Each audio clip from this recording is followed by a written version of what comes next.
తెలంగాణ ప్రభుత్వం కీలక నిర్ణయం తీసుకుంది. మాజీ డీజీపీ శివధర్ రెడ్డి, కాంగ్రెస్ సీనియర్ వి హనుమంతరావులకు రేవంత్ కీలక పదవులను అప్పగించింది. అయితే తెలంగాణ బీసీ సంక్షేమ శాఖ ప్రభుత్వ సలహాదారుగా మంత్రి హోదాలో హనుమంతరావు నియమితులయ్యారు.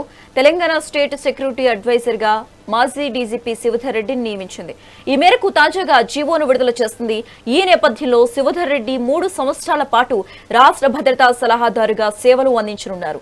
చట్టం, శాంతి భద్రతలు, అంతర్గత భద్రతపై ప్రభుత్వానికి శివధర్ రెడ్డి సలహాలు ఇవ్వనున్నారు. ఇక ఇదే అంశానికి సంబంధించి మోర్ అప్డేట్స్ మా సీనియర్ కరెస్పాండెంట్ ఉషా ఫోన్ ద్వారా అందిస్తారు. ఉషా, డీటెయిల్స్ ఏంటి? శశి, తెలంగాణ రాష్ట్ర ప్రభుత్వం 2 కీలకమైనటువంటి నిర్ణయాలు తీసుకుంది. ఇందులో భాగంగా తెలంగాణ రాష్ట్రం తీసుకున్నటువంటి నిర్ణయంలో ప్రముఖ మాజీ సీనియర్ కాంగ్రెస్ నేత అయినటువంటి వి హనుమంతరావుకు ప్రభుత్వం కీలక పదవి అప్పగించింది. బీసీ సంక్షేమ శాఖ ప్రభుత్వ సలహాదారుగా అయితే హనుమంతరావును ఎంపిక చేసింది. అలాగే తెలంగాణ స్టేట్ సెక్యూరిటీ అడ్వైజరీగా మాజీ డీజీపీ శివధర్ రెడ్డిని నియమించింది.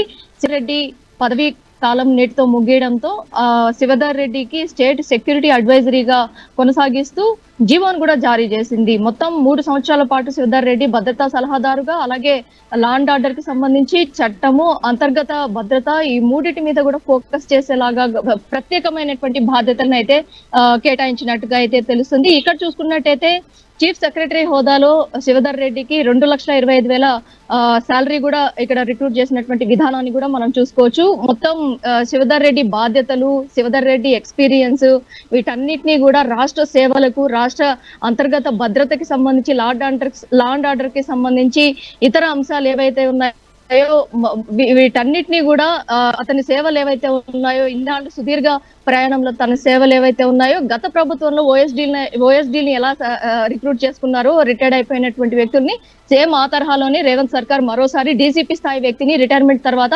అతని సలహాలు, సూచనలు అవన్నీ కూడా ప్రభుత్వానికి ఉపయోగపడేలాగా అడ్వైజరీగా, ఏదైతే స్టేట్ సెక్యూరిటీ అడ్వైజరీగా అయితే పదవిని అయితే ఇచ్చినట్టుగా అయితే ఇచ్చింది. దీనికి సంబంధించినటువంటి జీవో కూడా కాసేపటి క్రితమే రిలీజ్ అయినటువంటి అంశం అని కూడా మనం చూసుకోవచ్చు. హనుమంతరావు బీసీల కోసం, బీసీ సంక్షేమం కోసం ఎంతో కాలంగా పోరాడుతున్నటువంటి వ్యక్తి. బీసీ అభ్యర్థిగా హనుమంతరావుకి బీసీ సంక్షేమ పదవి ఇవ్వడం ఏదైతే ఉందో, బీసీ సంక్షేమ శాఖ ప్రభుత్వ సలహాదారుగా హనుమంతరావుకి పదవి ఇవ్వడం ఏదైతే ఉందో అది మొత్తం కూడా బీసీ సంఘాలు అందరూ కూడా హర్షం వ్యక్తం చేస్తున్నాయి. దీనికి సంబంధించి కాసేపటి క్రితమే ఏదైతే గాంధీ భవన్ లో ప్రెస్ మీట్ ని కూడా కండక్ట్ చేసి సభాముఖంగా తన అభిప్రాయాన్ని, అలాగే రేవంత్ రెడ్డికి కృతజ్ఞతలు కూడా తెలుపుకుంటున్న అంశాన్ని కూడా మనం చూసుకోవచ్చు.